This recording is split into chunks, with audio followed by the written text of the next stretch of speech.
Hello everyone, and in this video we're going to be continuing exploring our city here, and we're going to go a little bit more in depth in a couple of things that we can do with our models here.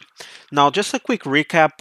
In the last video, what we did is that we first imported our non-textured version, which is pretty straightforward, which just default settings, import the mesh and everything built correctly. But then we had to import the texture version, which we needed to set up a couple of things. So first of all, we created a master material that we used to import all the textures in the material instance for performance reasons, and we also imported some custom coordinates to import this in a reasonable pivot, because the texture version is really offsetted like outside the boundaries of the world if you don't give them a custom offset. And then we just went in and created some nice reflections for the water, and we made a couple of screenshots. We also switched up the shard. We placed the texture version in the no texture version, and we grabbed the non-textured version and put it over here. The reason for that, and it's going to be one of the main models we're going to cover today, it's because the non-texture version is actually split into different sections. So if I move the shard, you can see that we have levels inside, and we can also go inside one of the floors, and you can see everything working out. And you can already see Lumen working, so we got some nice light coming in from these little spots, which is pretty great. So in today's video, we're going to continue exploring our models. And what I'm going to do first is that I'm going to basically pick one of these models here, and I'm going to add a new material. So I'm going to show how you can customize a building with a material as you want to do. Now, and that comes to a point where now it's nice to explain why or what is so special about this city model. It's because although it's more expensive in terms of memory and computing power than other models that you might find, it's also way better because everything is individualized per mesh. So you can see that I can click on my cathedral here, or I can click on bridge pieces, or I can click on the shard or each individual building. And you can see that everything is individually, which means that we can go over here into our textures and just change it. For example, let's add a different texture here, which we're going to be doing in a minute.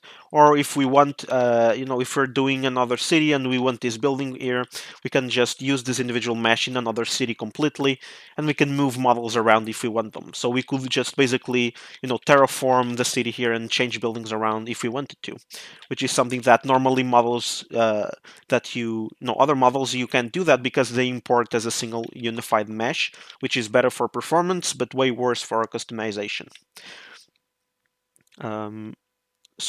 Okay. So right now, let's go over here to our cathedral here. I'm going to use this as an example, and then we're going to go to the shard. And what I want to start by doing is just show you how we can turn this material into another type of material. Now you can see that we're using a material instance here, but we're going to be creating an individual material for this. Why? Because I wanted to make it a transparent material, semi-transparent, so a kind of glassy thing. I know it doesn't really make sense to do that in the old cathedral, but I just want to show you how easy it is to change the materials if you want them to. So let's go over here into our content browser and right-click and create a new material, and I'm just going to call it m underscore I'm just going to call it glass. That's going to be fine. And then let's save that. And if we open up, again, we have our material editor from Unreal, which gives us a couple of options here. And what I want to do to turn this into a glass, which means we can have opacity. You can see that by default, the opacity mask here is graded out, which means we can use it. So we need to click on the main node there and change our material blend mode for masks. Not masks, translucent. There you go. And now you can see that, for example, roughness and metallic and stuff like that is now graded out, but we now have the ability to change the opacity and refraction, which are the main settings to create a glass-like material. And now you can see that we can do a couple of stuff here. So the main ones is the opacity. So let's hold one and click to connect this to opacity. Now you can see by 0 it completely disappears. Why? Because it's fully it's non-opaque, so it's fully transparent. So I'm going to add a default value of 0.5 here, and you can see that now we can see through, but we still have a little bit of presence here.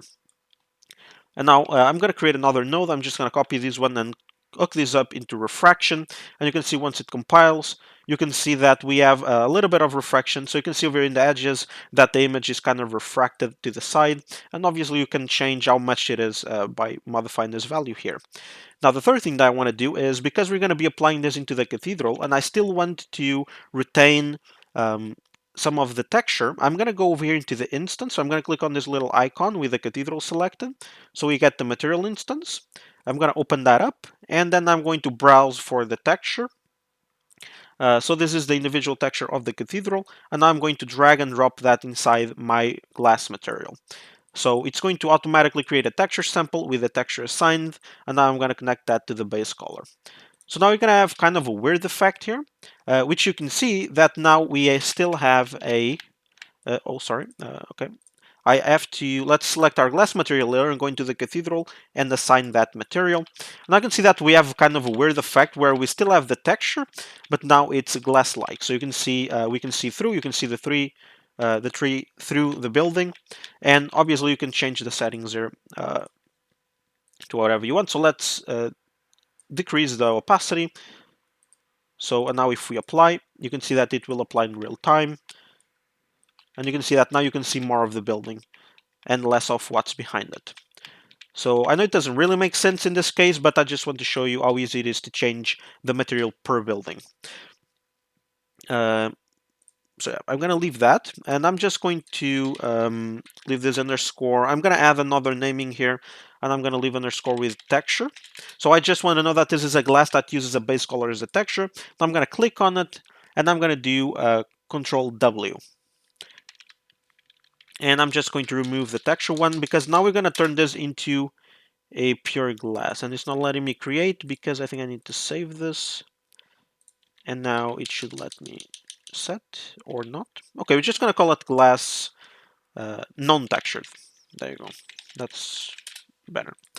Now we're gonna go open up that new material. I'm gonna close the other instance, another material, and I'm going to remove the texture. Now you can see that this is a glass which is as kind of a black color. So I'm gonna Alt 3 and click to create a 3 vector node, which is basically just a color. So now we can turn this glass into any color that we want. We can do, for example, orange, or we can do something a little bit more classic, like a light blue, which is normally more of what windows are made of, or the effect that they give. Or we can do it completely, I guess more realistic, which is a whitish color. Well, I guess it's not really realistic because they always have kind of a bluish tint to it. So I guess we can add a little bit of blue. Let's do a little bit less. Yeah, that will be fine for now. Obviously, we can always modify this if we create a material instance and to see the result in real time. And actually, I'm going to do that. So let's right-click over here into our color and convert this to a parameter. And we're going to call this the glass color. And we're going to be doing a very cool effect. Once we go inside the shard, with this material applied, we're going to see something very cool happening. So let's right-click over into our opacity. I'm going to change this back to 0.5. So it's a little bit more transparent, but I'm going to convert this to a parameter as well and call it opacity. And I'm going to right-click on the last one, convert to a parameter, and call this refraction. So let's apply this. And now let's save everything. And now I'm just going to right-click on our material and create a material instance. This is how you manually create a material instance. So now if we double-click that open, you can see you just have your parameters here that you can modify without having to recompile the base material, which is our non-textured glass. So let's go over here. Yeah, let's go over here into the shard. And let's click on the outside of the mesh here, and you're going to see that we have a couple of materials assigned.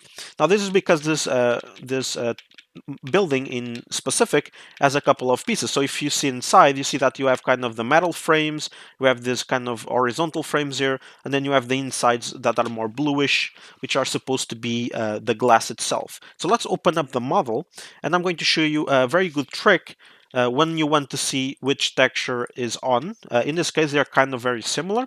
So if you go near the building, you have a little button here called highlight. So if you press highlight, it's going to turn this kind of into a yellowish color for you to see what material is being used on what part of the mesh.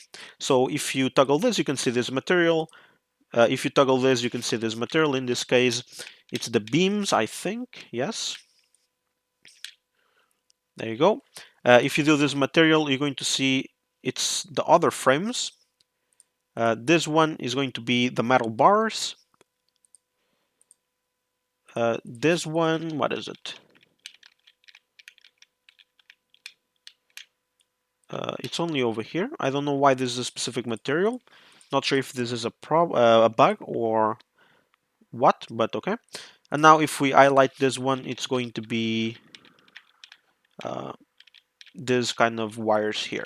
So what we want is to highlight this one. And if you wanted to make it a little bit easier, you can even press isolate to basically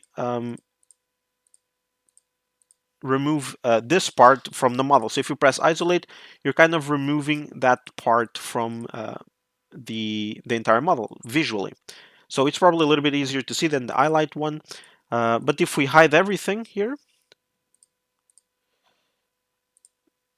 oh, sorry, I explained it the wrong way around. When you click isolate, you're not hiding it from the mesh, you're only showing it. That's what I meant to say. So what we kind of want to turn into glass is our second material here. So if you press isolate, you can see we only get the windows and a couple of things on the sides. So now if we go over here into this material and type m underscore glass, you can see that we have our non-textured instance here, which we can assign. Now this is going to resave, and it's going to save the mesh as well.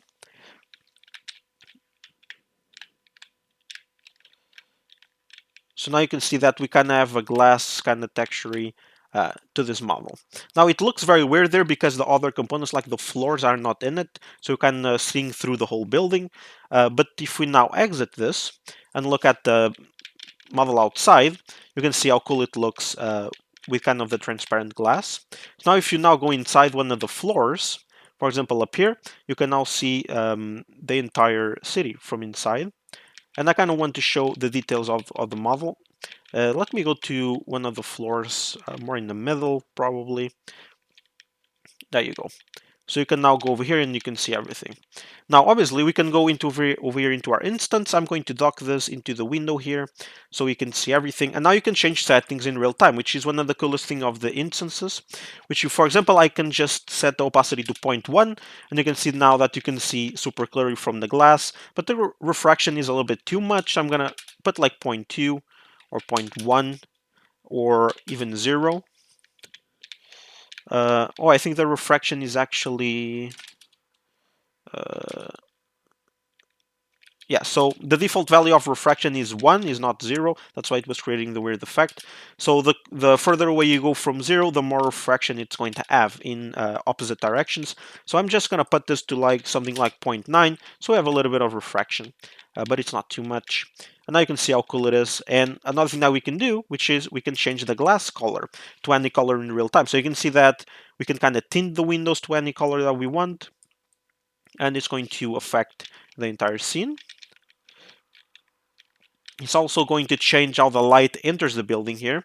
For example, right now this is very transparent, but if you leave, for example, this yellowish color and increase the opacity to like 0.5, you can see how that looks. And I can see that from over here it looks way more yellow than from over here. That's because the light of the sun is actually coming from that direction. If we do Control L and hold down mouse, you can see the direction there. So if you put it from back here, from where our camera is looking at, you can see that now it's going to be way more yellowish from this side than this side. Yeah. And this light is also going to give some tint inside the building because the light is kind of computing through the glass. So you can see how good that looks. But let's turn this back into kind of a more bluish color. There you go. Let's give it 0.25 opacity and leave the refraction at that. So I'm going to leave it like this. You can see how good it looks. Now, one of the things I want to do, let me see here.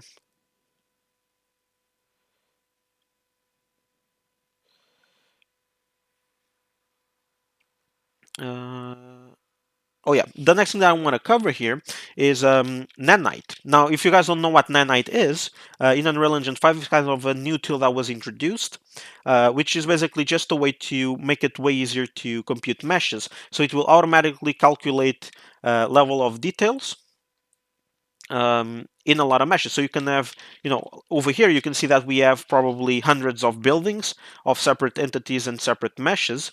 One thing that we can do to make it way better is activating Nanite.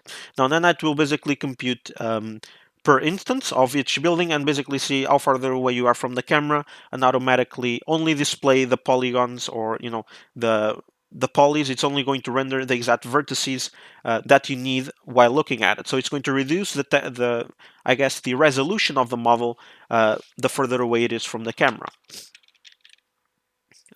which is very good. Now the thing about Nanite is that it's going to have to recompute the meshes, so I don't want to make the entire city, which it will take probably I don't know, half an hour, 45 minutes, depending on your machine.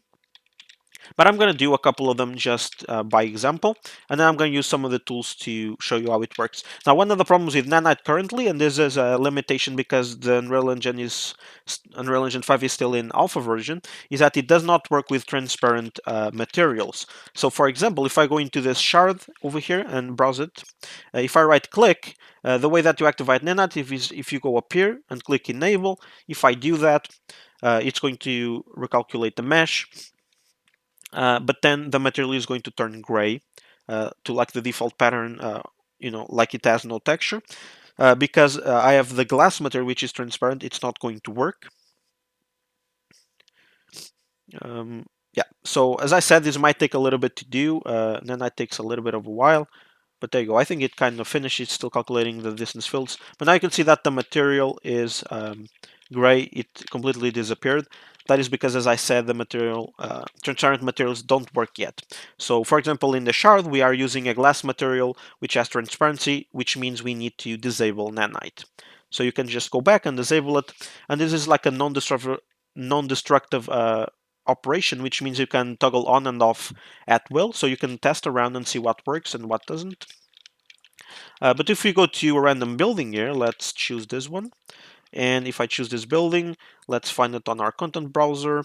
And if I right click and activate Nanite, you can see this one was super quick because it's smaller. And now you can see that the texture is displaying correctly. But how do you know that Nanite is working? Well, if you go into, I believe it's show, then you can go into visualize. And there is going to be, wait, is it advanced? Yeah, okay, so you can already toggle the Nanite meshes on and off, but that's not what I wanted. Yeah, I want to go into lit over here, Nanite visualization, and just go into triangles. And now you can see something very cool. So you can see that the meshes by themselves are actually well optimized. You can see, for example, the huge part of the building is just two triangles. But as we go further away, you can see that the triangles start to change because, for example, the lower parts don't need to render as much. And as you go further away, you can see that uh, the the triangles change, which means it's lowering resolution to save on performance, which is pretty good. Now, if you had the entire city buildings turned nanite on, you would see them all in this view. But with this view, you only see nanite stuff. So you can even turn on, just overview, which is you see all the windows at the same time, which is pretty good. Uh, yeah, so you can just see how that works. I'm going to turn that back on into lit. There you go. And now, obviously, if you're having performance issues, you obviously want to turn Nanite on in all the meshes. So you can just bulk do that. I'm going to show you. I'm not actually going to do it, so I don't have to be waiting a long time. But you just select all the meshes that you want in your content browser, right-click, Nanite enable, and it's going to automatically calculate everything for you. You just let the engine run, basically. Yeah.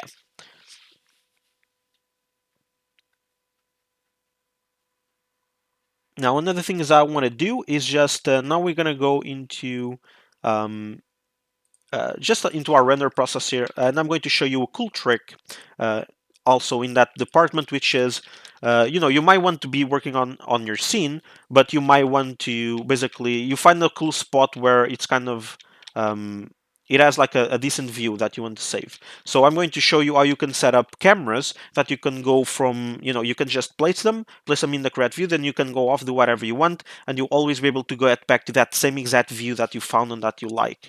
So what I'm going to do is that I'm going to go up here into create, and I'm going to drag a, where is it? Cinematic, no. Where is it? Well, we can just go into all classes and just sort of search for a camera. There you go. What I want is to drag a camera into the view here.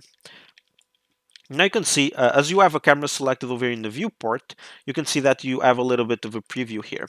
So I'm just going to save a view over here to the shard, like that. I want to do something like that here. And I'm going to rename this to camera underscore shard. But then, I might want to take another shot of the river, so I'm going to duplicate the camera. You can just hold Alt and drag from the pivot to duplicate. And now I want to take a shot over here of the entire city. I'm going to aim a little bit down. I really like that, so I'm going to rename this camera underscore city view. Let's see. I'm going to Alt and drag again to create another camera. And I might want to take a view of the river. So I'm going to go up here. I'm going to rotate it to that side. And I'm just going to rotate the pitch a little bit down and lower it. So I go a little bit to the bridge here. And I'm going to go camera underscore river. And let's see another place. I'm going to go over here and I'm going to take another shot of the city like that. Looking at, oh, sorry. No, I'm rotating the roll, and I don't want that. There you go. Actually, you can actually change the coordinates here as well. So I'm just gonna type 0 to the x, so the camera is not tilted. And there you go. So you can see that we can view the shard from here. And I'm just gonna call this camera underscore. I don't know. I'm just gonna call it city view 2, whatever. No, and now obviously you just place your cameras in places that you want to take renders after. So, and imagine that you want to do some work, blah, blah, blah, and you have your camera saved. And now you kind of want to take renders. So you just select your camera, you press view, but now you can go up here, and I think if you right click on the camera, you can do something called pilot, which means you're just gonna go into view of the camera. Now you can see that you kind of have these black bars on the sides. You can just you can uncheck constraint aspect ratio, so you don't have those black bars on the sides. Sorry, I actually don't want to move the camera. And if you press F11 here to maximize your window, you can now go up here into this little icon to take a render. You're going to go into high resolution screenshot. I'm just going to set the size multiplier to 2, and then I'm going to take screenshot. It might freeze the engine for a second or two, but then you're going to get your screenshot here. I'm going to open up that. You already have our last screenshots, but if I go to the last one, you can see that we have exactly what I want. Now you can notice there's something happening here where the buildings are low res and the texture detail kind of went away. That's because I think we have a error here. Not the error, but a warning. Let me save everything. So we have something called here, I'm going to eject from the camera. You can press this to stop piloting the camera. Oh, our performance is kind of affected now. I think that's because we took a high resolution screenshot. Sometimes that bugs. I think that's a bug in Unreal Engine 5. But let's just ignore that for now. We have an error called texture streaming pool over a certain amount of megabytes. What that is that it basically causes your engine kind of performance tool to know, okay, so you're above memory, you don't have enough budget, so we're gonna lower the resolution of textures on our video card. so we can afford the budget that we have for our textures. Obviously, we don't want this because it's going to affect our performance. So one thing that we can do is completely disable the texture streaming pool thing, or we can increase the budget. So I'm going to show you. Okay, I think I'm going to have to restart the engine because sometimes when this happens, you need to restart. So let me just do that real quick and I'll be back. Okay, so I restarted the engine. You can see the performance is back, it's no longer lagging. And a weird thing that happened is that the texture streaming pool bug was is gone, so it's no longer happening. Now I think the reason for that is when I turned this into Nanite, it might have recompiled like uh, it might have recompiled the shaders, and it might have been like kind of rendering two versions of the same material and everything.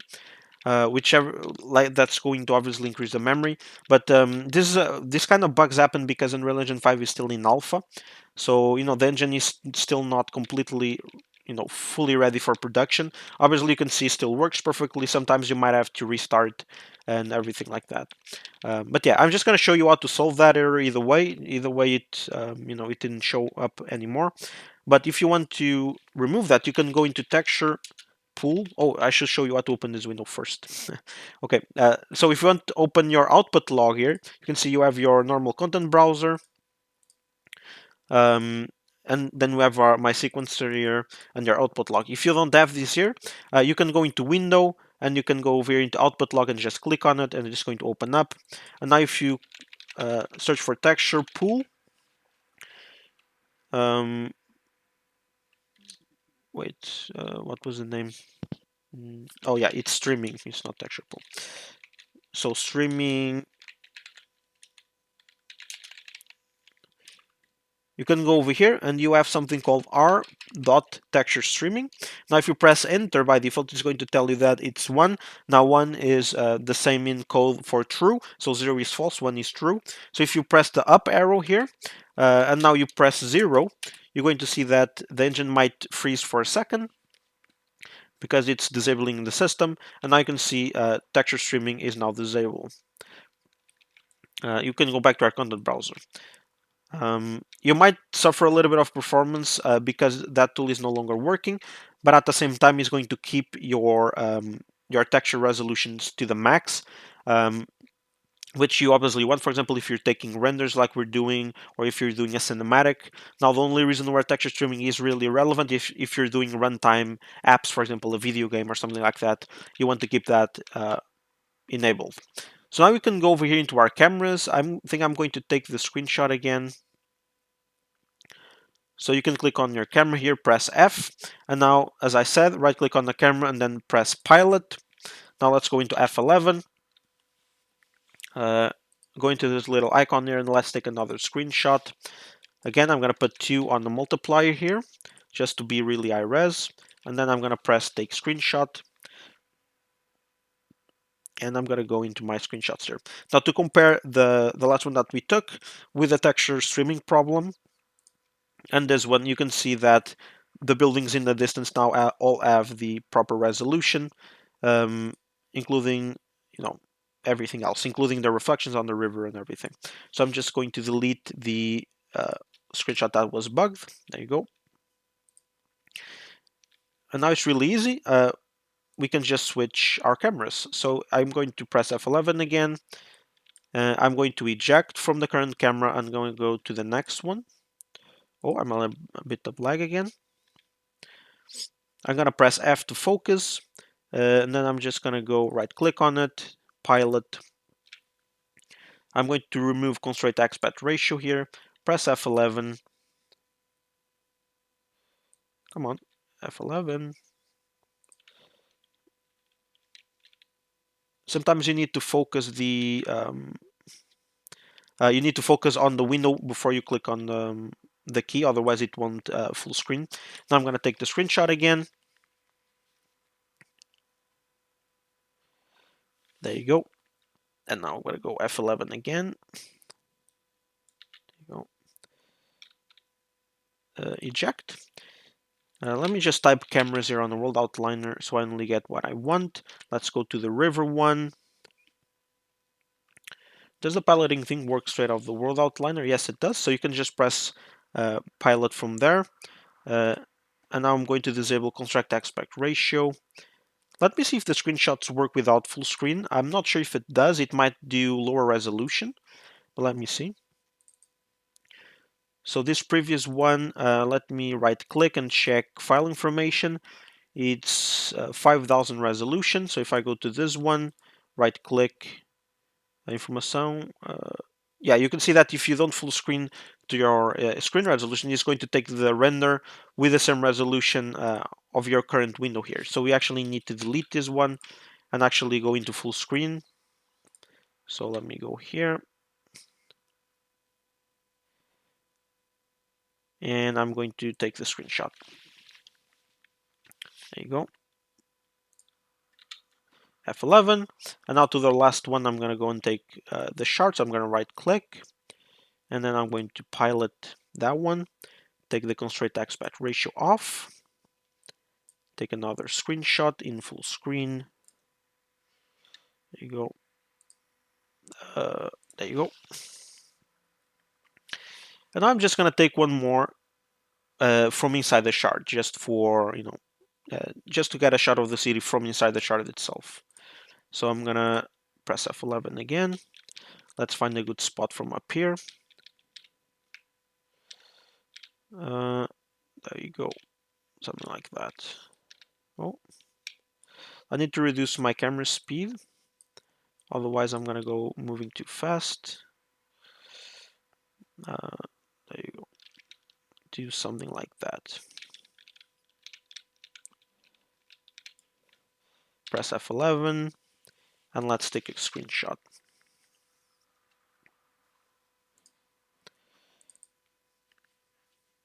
There you go. Yeah, so you can see kind of the quality of the renders are pretty high, and you can see that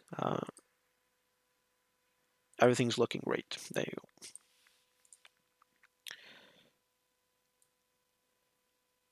And yeah, I'm just checking here my list, and I think that's gonna be everything. I'm not sure if I forgot anything.